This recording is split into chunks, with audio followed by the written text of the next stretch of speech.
Hello everyone, I'm Annie Gibbins and you're listening to Memoirs of Successful Women, the podcast where you get to hear candid conversations with fascinating women from around the globe who share aspects of their business and life journey, how they measure their success, and what they have learnt along the way.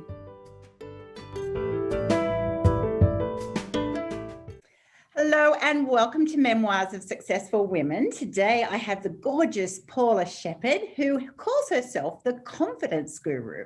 And so we're going to be talking all things career, empowerment. How are you actually positioned in the right place? We as women often are challenged that we suddenly go off on this sort of adult journey, career journey, and some of it is by default, and it can result in finding yourself in a place that you're not real comfortable, not really happy in. And so Paula knows all about that journey. She's walked it herself through 17 years of corporate career. And so she's going to be able to share with us today what her journey has been and how she now works with women to increase their confidence about finding where they should be. And then through that process, becoming fearless, which we all want to be. So welcome to the program, Paula. Thank you so much. I'm really excited to be here. Terrific. So let's start right back then in your journey of, you're a mum of four. You've had an incredibly successful career on the face of it. And then you suddenly come to a moment and went, you know what, this isn't really where I should be, but how do I get out of it? So tell us all about what was your journey and what did it result in? Yes. So my journey started, I'll give you the abbreviated version, but the journey really started with, when you go to college, you have to figure out what you want to be, and you're so young. And I really, at first I chose a job, I changed my major 3 times. And I chose a job that I thought I would really love, which was in music. And I heard a lot of noise in the background about why I shouldn't do that. It wouldn't pay a lot of money. They were going to get rid of music in the schools. And so I chose a career and a path in communication. I just went, let's get as bland as we could get. If you're not going to get a business degree, get a communication degree, right? Right. And I knew that I wanted to be in journalism in some way. I actually had a PR emphasis, and I really loved all of that.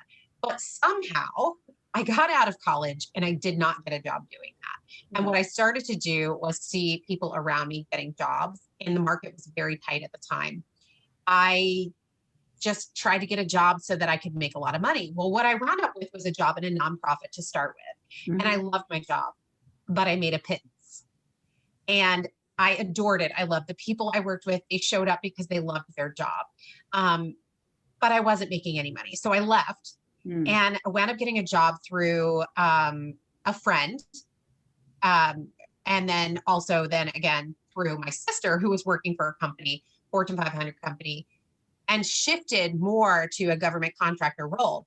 And in that role, I was able to almost triple my salary. Wow. From my nonprofit. And so I was like, wow, there's something in this. And I loved it initially because I could learn.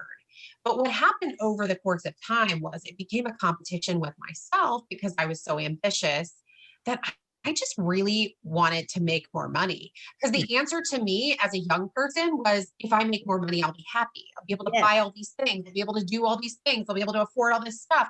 But then you just try to keep up. And so you wind up needing more money and more money and more money. Like, the money is not fulfilling. And you don't realize that as you're growing up. So here I am, 40 years old in my corporate job. And it was actually the year I was turning 40. And I just really knew that I didn't like it anymore. There was something about it. I was getting upset all the time. It didn't really resonate with the people that were there. People that I really loved to work with were leaving the job. And I was realizing that when it came down to it, that I didn't like the job. I liked the people that I was around. Yeah. And that I couldn't do this for the rest of my life. Because at first I had conceded that I would be doing this until I retired. Yeah. And that seemed so far away, and I did not want to be miserable for that long. So the year I turned 40, I made a decision that I was going to leave my job by August 31st of 2020. And of course, I told very few people this, but I did tell some people this. And I had no idea how I was going to get there. I just knew I was going to do it. In the meantime, I had gone through a coaching certification program, but I didn't really know what that meant. I thought I would get certified and I would just be a business owner and I would just know what I was doing. And I graduated and I didn't know what I was doing. But then I saw that date coming and hired a coach and spent a lot of money on a coach that I was not prepared to spend, but I was really desperate because I needed to be out of this situation. And actually, that was in February of 2020. And in May, I gave my notice and left that job. And so I have been a full-time entrepreneur since then. And I have been building my business and really figuring out who I am in the process more and more and more. And I will say to anyone that's listening to this thinking, well, I can't do that. You know, what does she have going on in her life that allows her to do that? I didn't have a big savings account at all. I was the primary breadwinner in our family by a long shot. I made well over 6 figures in my corporate job. So leaving was not an easy thing for us to do financially. It wasn't something that I could just say, okay, well, I'm just going to be a stay-at-home mom now, or I'm going to do this thing. I have 4 children. The youngest is 4, the oldest is 15. And so we have those expenses as well. And I also carried the health insurance. And here in the US, that is not a cheap thing. So I had really all the cards stacked against me, but I wasn't willing to let those things allow me to feel the way that I felt every single day when I was going into a job that just didn't light me up, and taking the risk to do something that I was passionate about and remembering how I felt all those years ago when I didn't make a lot of money, but really loved my job, started to light that fire again in me. Wow. I think a lot of people will be relating to that. You know, how quickly 15 to 20 years can go by, and then through a chain of events, you end up in a role, and it doesn't mean that you're not good at it. You're probably very good at it, you know. And knowing that you like the people you're with, but you don't love the job. And then that's got to, some people will be sitting there going, is it a midlife crisis? You know, like what happens at 40 of sitting back and going, oh my gosh, like I'm in a bit of a predicament really, because if you're the primary breadwinner, right? And you've also got 4 children in tow. You've also got college fees coming up, and in the US, that's a massive commitment. And so how does that affect the family conversations? You know, what does it happen when you're describing that sort of emotional feeling of, I just feel like I'm suffocating. I feel like I'm drowning. I feel like I'm just not happy. And I know when I worked in the nonprofit and worked to give back to people and to, you know, be more motivational, empowering, encouraging, all those sorts of skill sets. I'm happier, but, you know, as you had experienced, it doesn't pay very well. So what happens in the family conversation, first of all, for those listening, for you in your scenario? So my husband had spent a lot of time listening to me upset about my job. He'd spent a lot of time on the phone with me when I was in tears on the way home or on the way to work. And I don't think I had ever really talked to him about leaving officially.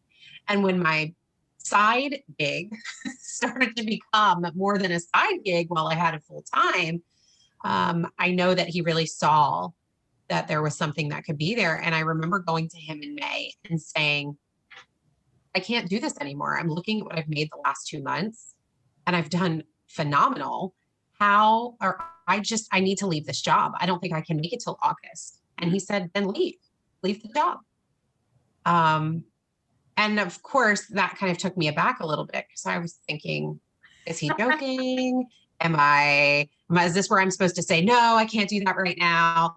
But I actually said, well, I'm ready to do this right now. And he was like, then go do it. So originally I said I was going to wait until the end of May, and I made it 24 hours.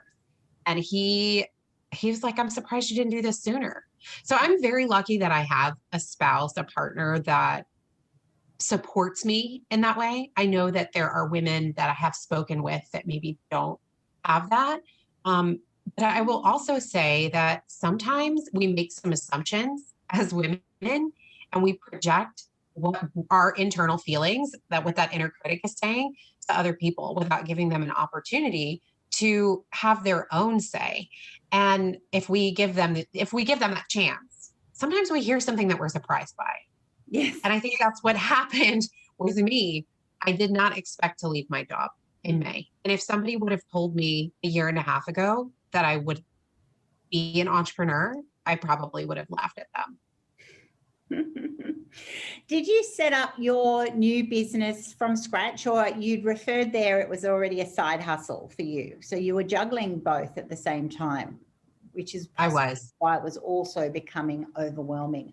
When you then decided to drop the main job and then go into your business of passion, we'll call it, then what was the difference? What was the energy like? What were you able to then achieve quite rapidly?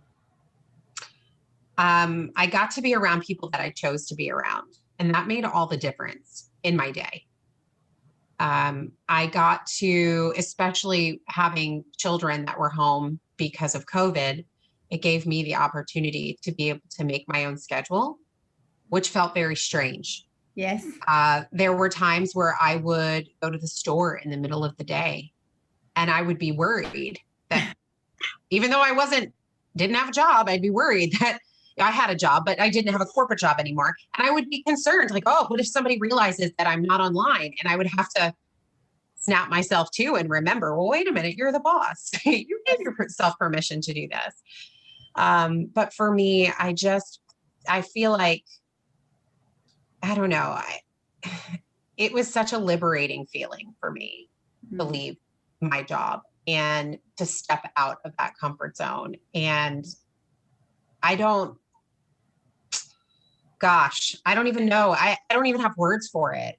When I think back on it now, even now I look at it, and it's hard for me to imagine that I've been doing this for 6 months. Mm. Yeah. What were the biggest challenges when you suddenly went from that full-time corporate mode to then setting up, being 6 months into your business? What have been the biggest challenges for you? The biggest challenge for me was getting over the 9 to 5 mentality. That idea that you have to work 5 days a week, 8 hours a day, or 10 to 12 hours a day, that you didn't have to kill yourself. There were a lot of times, like I mentioned, in my corporate job where I was worried that someone might think I'm not working. So I was always quick to respond to people. If someone sent me an instant message or someone emailed me, I wanted to respond right away. And I was always very, very concerned that someone would think something ill of me if I didn't do that. So I carried that initially into my new world, right? When I left that position. And it's a hard thing to get a hard mode to get out of. Yeah. Going from that employee mindset to that CEO mindset. And even still, I sometimes see myself fall back into it. Not intentionally, of course, but because there's no one there to say, okay, your day is done, when you're the only person that you're counting on, right? Unless you have a teammate here and there. So I think that in and of itself was really the most difficult thing for me. I think the beauty in this timeline and leaving my job amidst the pandemic was that it really forced me to look at business in a way that many people weren't used to and were still learning. So I didn't feel like I was behind the curve. I felt like I was right in alignment with people and sometimes ahead of it. And I was able to meet so many amazing people that I wouldn't have met otherwise. I would have been relying on local networking events instead of international networking events or having coffee with someone from the UK. Or getting the opportunity to work with a writing coach from Barbados. So these are people that I never would have met if it hadn't have been for this moment. So there aren't very many challenges that I can think of right now that I've had.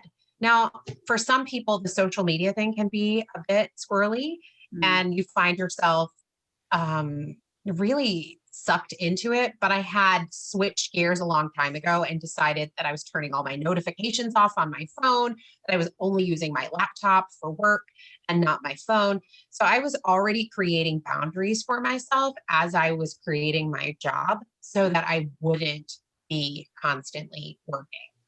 I think that's a really good tip to teach people that's right. One part of becoming an entrepreneur makes you feel like, oh my goodness, I can use my time as I should free up time, and then it can become overwhelming because all of a sudden that's it, you're CEO of everything.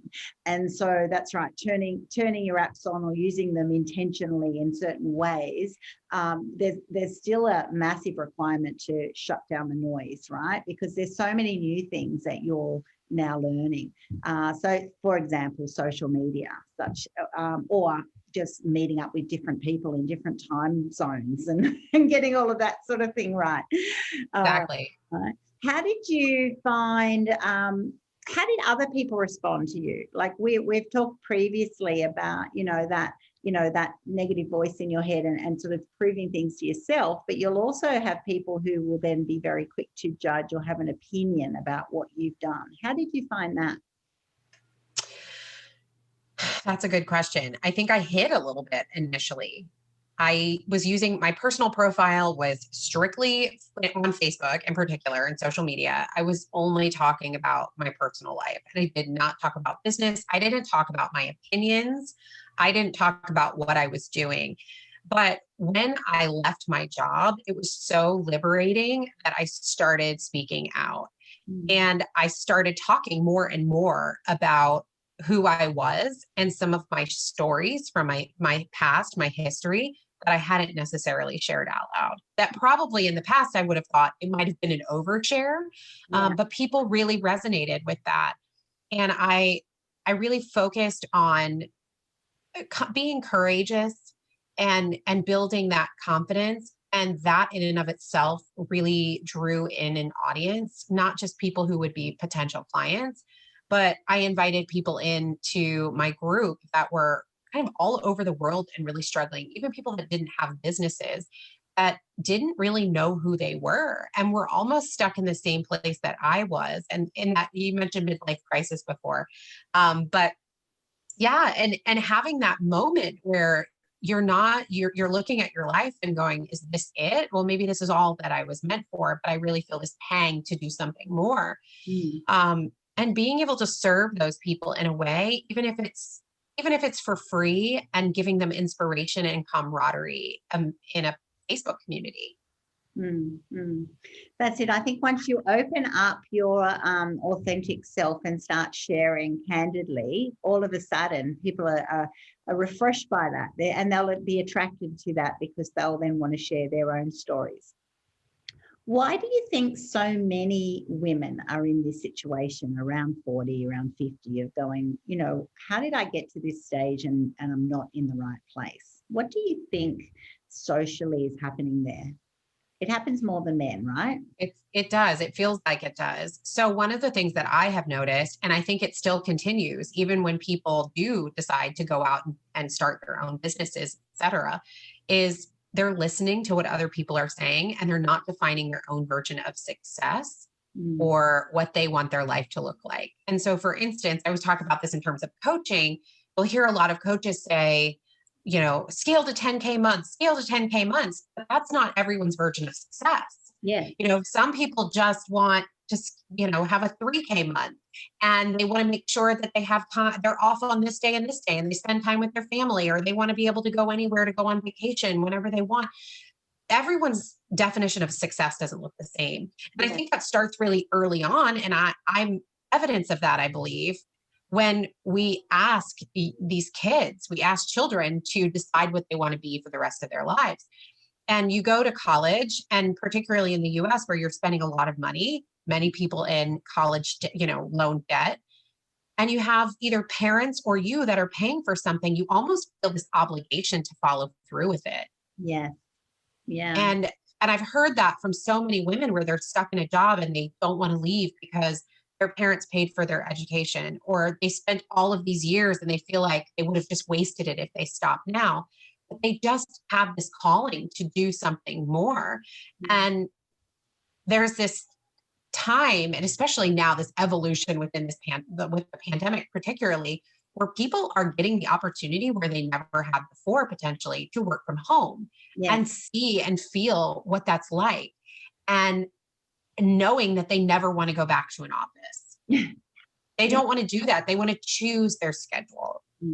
So I think what happens is we fall in line with what society tells us to do. And it's very difficult for us to step out of those bounds and do what feels right in our heart and our gut. And we get to this age where we realize, screw it, I'm going to do whatever I want because life is too short. 20 years went by just like that. I still don't like what I do, and I'm not going to do it anymore. And many of the women that I've spoken to are mothers, not all, but many mothers in particular. They don't want their children to do this. They don't want their children to waste 20 years doing what they did. And their transformation is so evident to their kids. They want it to be so that their kids know that they can do what they want to do. They can go to college if they want. They don't have to go to college if they don't want to. They can be an entrepreneur. They can work for someone if they want to. But that their potential is limitless and not bounded by society judgments, truly. Yeah. I think that's such good advice. And I've definitely noticed that shift in a generation. And I've just been out for lunch with my daughters on the weekend, actually, and had that same sort of conversation. They're in their 20s now.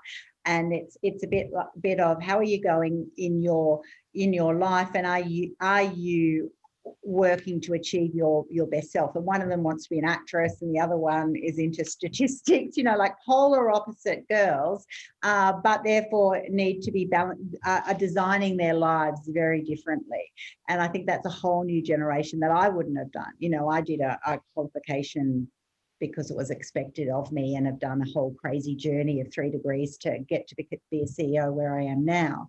And so that's right. I think this enlightenedness and this awareness of women in their 40s and 50s now goes and says, okay, how can we change that? And it's a good thing to change that when having those conversations with our children. But I know it's still really difficult because that's right. We've put them through schools. We want them to earn well. We want them to be set up well. That desire for them, it's a really fine line of backing them and supporting them, but also, not wanting them to, be poor or fall on their face a lot of times, or, to have those hard times, even though we know that's how they learn and grow, right? So it'll be very different for you coming through with your 4, being able to make, have those discussions with them. So those ladies that you're now attracting in your business, you're calling yourself the confidence guru. Why have you called yourself the confidence guru? Well, I have stepped out of my own shell, right? So I quieted myself for a very long time. And it took me a very long time to feel confident. I used to walk into a room and I'd be quiet and I'd take the chair on the perimeter of the room in the office. And I've done so much work personally to bring out and courage. I think it's more about courage and taking courageous steps and being really brave, being able to take those risks. I've been able to help so many other women do the same thing by really getting down to who they are. And I actually had a client of mine refer to me as the confidence guru. And it just kind of stuck. And we said it kind of jokingly, right? But it stuck, and it's a hashtag that I use on my LinkedIn as well, and also on Instagram at times. But these women go from uncertain and very unsure of themselves to no longer asking permission. Even when they're in relationships, they're not asking their spouse if they can do this. They're telling their spouse, this is what I want to do, and approaching their relationship as a partnership instead of creating this expectation that they have to ask people for permission to move forward. So there are a variety of different areas that women I've worked with, stay-at-home moms. I have worked with women in direct sales. I have worked with women that have a 9-to-5 job. They're not looking to get out of it. They just are looking for a sounding board in their relationships, and they're looking to change the way that they show up in those so that they can show up more confidently and not feel as though they're being taken advantage of. And because of that, there's such an array of women that I work with in all different walks of life that why not the confidence guru? I totally love we can all celebrate ourselves in some way.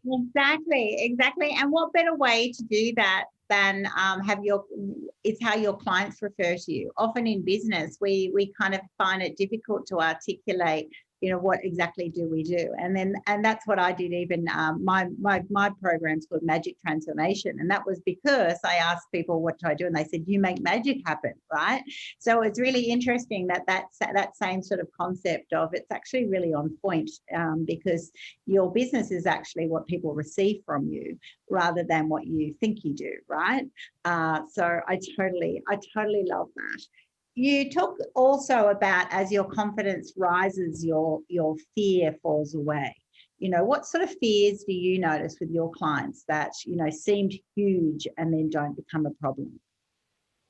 Yeah, they don't trust themselves. They just don't trust themselves. They don't trust that they'll hold themselves accountable. They don't trust that they can have a life that looks different than the one that they have right now. They don't trust they can have a relationship that looks different. And when I say a relationship, I mean, first and foremost, the one that they have with themselves. They don't believe that any of that is possible for them. So that's really the first thing. And I mentioned this before, they don't know who they are. They've never had an opportunity to explore who they are. They've been told things like the world doesn't revolve around you, or to be humble, or to know when to stop. And all of those things subconsciously affect them to the point that they stop speaking up, they stop speaking out, and they need to rediscover who they are. And I think as we step through different periods of our lives, we need to do that work more readily, because we do change as an individual. So really for these women, it is all about learning who they are. Which is so, it's so strange that we have to do that, but so much, that's right. I think as women, we often just don't take the time to pause. We don't take the time to sit back and sort of, who am I? And to do it regularly. The fact that we do change. People often think, I haven't changed that much. Of course you will change. You will change, from, in your early 20s a lot, or you should, as you grow into yourself, finding those passions and areas that, get you excited and also get you angry, to learn your emotional responses to things, to find out where you fit and who you should surround yourself with, the big choices that you make intentionally with your, your friendship circles, and the way, as you referred to, the way you show up in your relationships. It's all a huge part of our journey that we do need to take seriously. Many people I find through their coaching, though, also need support while doing that, right? Because as they change, other people don't like the changes. Other people will suddenly push back and go, who are you?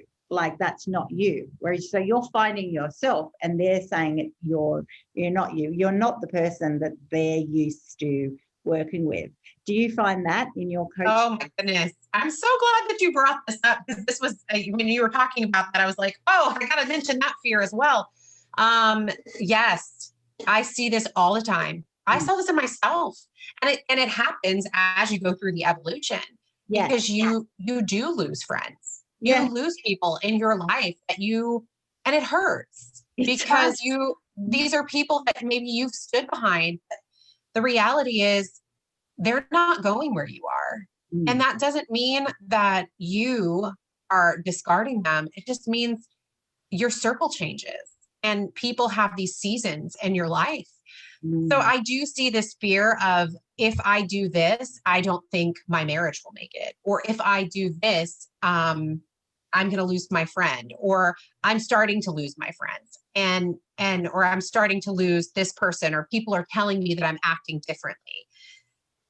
And they may be acting differently, or maybe they're just being themselves and the armor has fallen off and they're finally free to show up authentically as themselves. This happens all the time. And it really is, it takes a lot of mindset work. It takes a lot of digging in and really realizing where you're going and not focusing on where you've been. Knowing that, okay, well, yes, you've lost this one person, but who did you gain? Yes. Who has come into your life recently, and really changing your focus, mourning the loss of that friendship, right? Not discarding it. You can mourn the loss of that friendship, but knowing that you celebrated it while you could, while they were a part of your life in that moment. And now you are now focused on the new people that are coming into your life that are celebrating you right here and now, because you owe it to yourself and you owe it to those people. Exactly.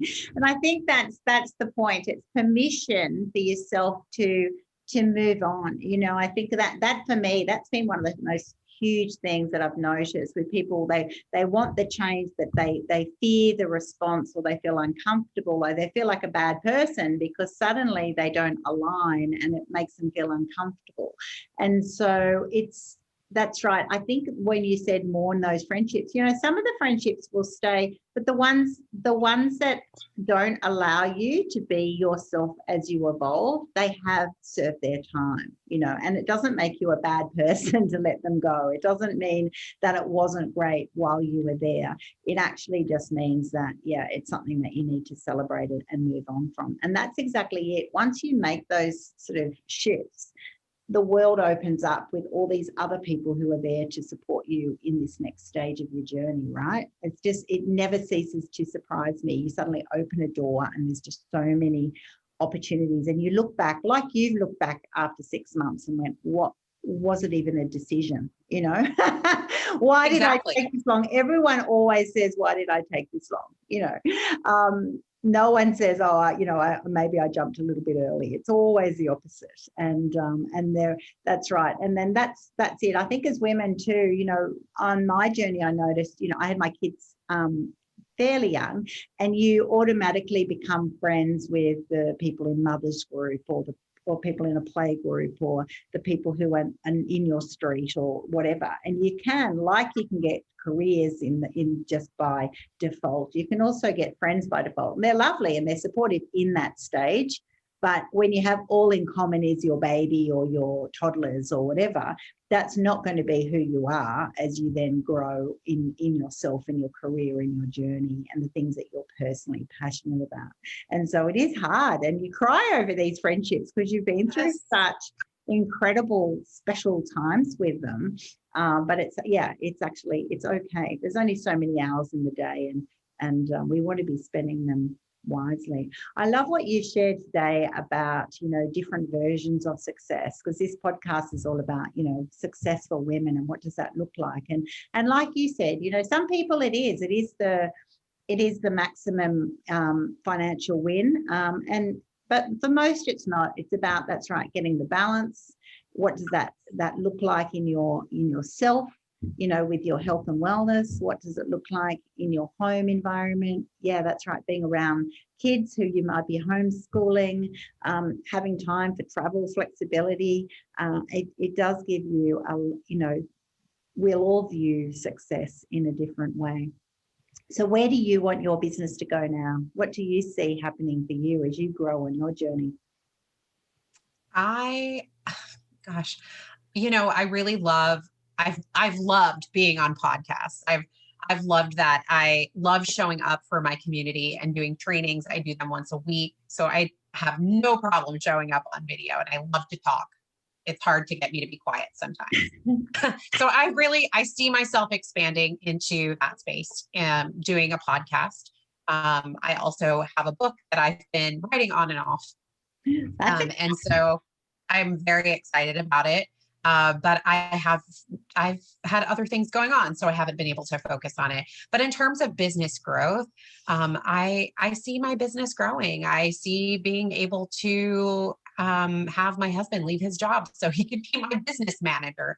I see being able to hire other women who are looking to leave their 9 to 5 and really resonate with me, but have that fear of really stepping out on their own, and maybe even being a temporary place for them to get their feet wet. But I do see my business growing exponentially, and I'm right now pivoting to more automation and delegation to allow for that growth.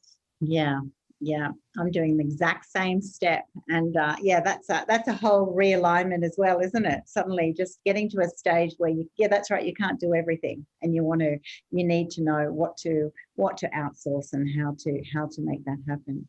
Oh, wow. Well, it's been a delight chatting to you today. I really loved our conversation, and I love the journey that you've shared so openly and in such a transparent way. I think there's going to be a lot of people listening in thinking, yeah, that's me. That's right. How did I get into this role? I'm waiting for your chapter of music. You said at the beginning you're interested in music.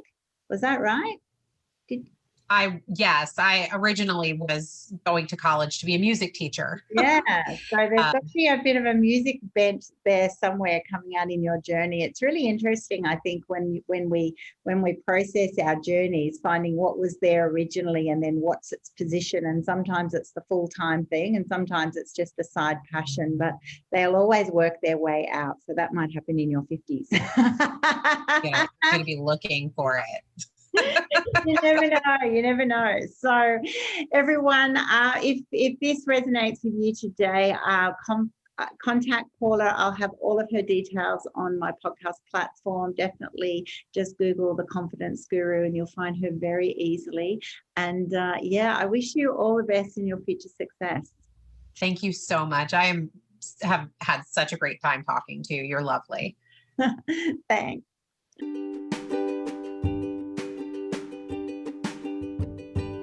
Thanks so much for listening to this episode of Memoirs of Successful Women. You can find me at anniegibbins.com, where you can download my free resources, get connected on social, and check out my online magic transformation program. If you love this show, feel free to subscribe to future episodes, and of course, share it with your friends. I'll see you again soon, and until then, happy podcasting.